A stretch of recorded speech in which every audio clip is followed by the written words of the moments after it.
আসসালামু আলাইকুম রহমতুল্লাহ। আমরা সবাই জানি ইন্টারনেট সারা বিশ্বে একটি বৈপ্লবিক পরিবর্তন সূচনা করছে। এই এর ইন্টারনেটের অধিকাংশ সুফলই ভালো দিক, অর্থাৎ প্রভাব ভালো বলতে পারি, কিন্তু এটি সম্পূর্ণভাবে নেগেটিভিটি বা খারাপ দিক মুক্ত নয়। যেমন আমি যদি বলি, ইন্টারনেটের ফলে আগামী দিনে অথবা বর্তমান দিনে সবচেয়ে বেশি ক্ষতিগ্রস্ত হচ্ছে এবং সামনে হবে হচ্ছে কনজারভেটিভ ফ্যামিলিগুলো।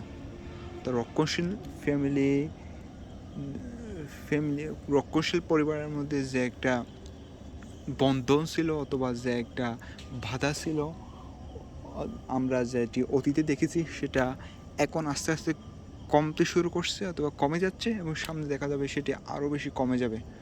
ফলশ্রুতিতে ইন্টারনেটের ফলে আমার বিশ্বাস সবচেয়ে বেশি ধ্বংসের সম্মুখীন হবে অথবা ক্ষতির সম্মুখীন হবে হচ্ছে কনজারভেটিভ ফ্যামিলিগুলো। ফর এক্সাম্পল, আমি যদি বলি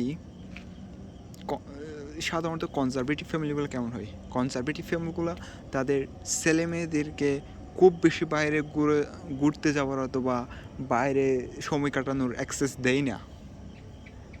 তারা ঘরে বসেই তাদেরকে সময় কাটাতে হয়। তাদের ফ্রি সময় অথবা যে কোনো সময় পড়াশোনার বাইরে তাদেরকে ঘরের মধ্যে সময় কাটাতে হয়। আমি যদি আমার এক্সপিরিয়েন্সের কথা বলি, আমি যখন ছোটো ছিলাম তখন আমরা 4-5 বোন একসাথে পড়াশোনা করছি, ভাই বোন। এখন আমাদের একটা অলিখিত নিয়ম ছিল যে আমাদেরকে জোহরের পর মাস্ট ঘুমাইতে হবে এবং আসরের পরে আমাদের একমাত্র খেলার সময় এবং মাগরিবের আগে পূর্বেই আমাদেরকে বাসায় ফিরতে হবে এবং রাতে আমাদেরকে বাইরে কোনো ঘোরার অথবা তাকে কোনো অ্যাক্সেস ছিল না, তো আমরা ওই সুযোগটা পাই নাই। এখন আমরা যখন ফ্রি সময় পাইছি, পরীক্ষার শেষে অথবা অন্য কোনো সময়, আমরা ওই সময়টা বই পড়ে অথবা যেহেতু ফ্রেন্ড অনেক ছিল, দাদা দাদি ছিল, ওদেরকে আড্ডা করে অথবা অন্য কোনো গল্প গুজব করানো, অন্য কোনো ঘরোয়া খেলা খেলে আমরা সময় কাটাইছি। কিন্তু পরবর্তীতে এখন সমস্যা হয়েছে কি, এখন আমাদের ভাই বোন সবাই বাইরে অন্য পড়াশোনার তাগিদে আমাদের ঘর ত্যাগ করতে হয়েছে।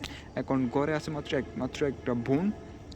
এটা আমার ফ্যামিলির উদাহরণ দিয়ে আমি এই জন্য বলতেছি যে এটা এখন আমাদের সমবয়সীয়তা পর্যায়ের ফ্যামিলির মোস্ট অফ দ্য সিনারি হচ্ছে এমন, ঘরে মাত্র একটা অথবা দুইটা ভাই বোন আছে আর বাকি ভাই বোন সবাই হচ্ছে বাহিরে। এখন যেহেতু কনজারভেটিভ ফ্যামিলিগুলো যেহেতু তাদের ছেলেমেয়েদেরকে বাইরে ঘুরতে অ্যাক্সেস দেয় না, বাইরে খেলাধুলা করতে অ্যাক্সেস দেয় না, তাদেরকে অন্য কারোর সাথে ইন্টারাকশন করার সুযোগ কম, তাহলে তারা এই সময়টুকু কীভাবে কাটাচ্ছে সেটা ম্যাটার করে। এখন আমাদের সময়ে আমাদের পিতামাতাদের স্মার্টফোন ছিল না, আমাদের পিতামাতা অন্য কোনো কাজে সময় কাটাতো, আমাদের সাথে গল্প করে আড্ডা দিয়ে সময় কাটাতো। কিন্তু এখন দেখা যাবে যে তাদের পিতামাতা স্মার্টফোনে আসক্ত না, তাদেরকে একটা ইন্টেগ্রাল পার্ট হয়ে গেছে স্মার্টফোনটা। তারা স্মার্টফোন ছাড়া জীবনে চলাচল করাই অসম্ভব হয়ে গেছে, ফলশ্রুতিতে তাদেরকে স্মার্টফোন ব্যবহার করতে হয়। এখন পিতামাতা যেহেতু স্মার্টফোন ব্যবহার করে, তাদের সন্তানই ওই স্মার্টফোনের অ্যাক্সেসটা সহজে পায়। যেহেতু স্মার্টফোনের অ্যাক্সেস পায়, সেহেতু সে তার অবসর সময়টা স্মার্টফোনের মাধ্যমে ব্যয় করার চেষ্টা করে, স্মার্টফোনে দেওয়ার চেষ্টা করে। ফলশ্রুতিতে সে তার বই থেকেই অনেক দূরে চলে আসে। এখন স্মার্টফোনের পাওয়ার মাধ্যমেই সে ইন্টারনেটে চলে যায়। আর ইন্টারনেট আমরা জানি not full of good things or good matters.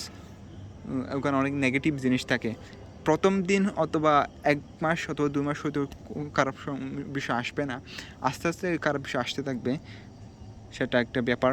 আস্তে আস্তে সে ধাপে ধাপে ধীরে ধীরে খারাপ বিষয়ের সাথে পরিচিত হবে অথবা নতুন নতুন বিষয়ের সাথে পরিচিত হবে, এটা একটা ব্যাপার।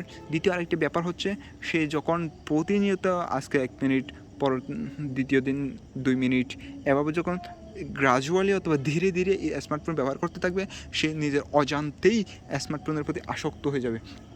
পরবর্তীতে তার এই আসক্তিটা কাটানো খুব বেশি কঠিন হয়ে যাবে, কারণ আসক্তি সহজে কাটানো যায় না, আর অভ্যাস সহজে পরিবর্তন করা যায় না। সেটা যদি অভ্যাসে পরিণত হয় তাহলে সমস্যা।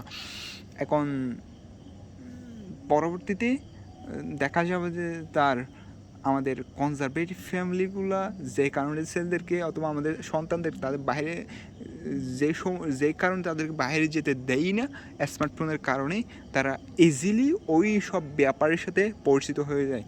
ফলশ্রুতিতে তাদের স্মার্টফোনের কারণে আর ঘরের বাইরে যেতে না দেওয়ার যে প্রভাব পরিলক্ষিত হওয়ার কথা ছিল সন্তানের মধ্যে, ওইটা পরিলক্ষিত হবে না, অথবা হচ্ছে না বর্তমানে, এবং সামনে হবে না।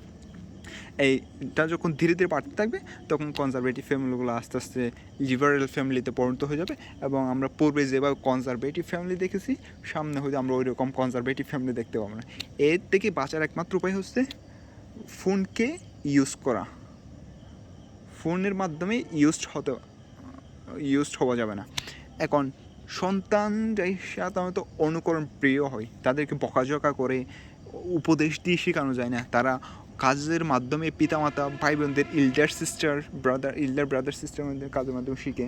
সেহেতু পিতামাতা যদি এই ক্ষেত্রে সচেতন না হয়, বড় ভাই বোন যদি এই ক্ষেত্রে সচেতন না হয়, তাহলে তার ইয়াঙ্গার ব্রাদার সিস্টারদেরকে এই ক্ষতিকর দিক তথা এই খারাপ বিষয় থেকে বাঁচানো অসম্ভব। এখানে শুধু মেন্টালি প্রভাব ফেলে তা না, এটা ফিজিক্যালি, মেন্টালি, ওভারঅল গ্রোথের পর মারাত্মক প্রভাব ফেলে। সুতরাং এই ব্যাপারে আমরা যারা বড় ভাই আছি অথবা যারা পিতামাতা আছি তাদেরকে এই ব্যাপারের সামনে থেকে সতর্ক থাকতে হবে, যাতে আমাদের যে কনজারভেটিভনেস আমরা যে জন্য ধরে রাখতে চাচ্ছি সেটা বজায় থাকে। অন্যথায় আমাদের সামনে একটা ঘোর অন্ধকার সময় অপেক্ষা করতেছে। Thank you.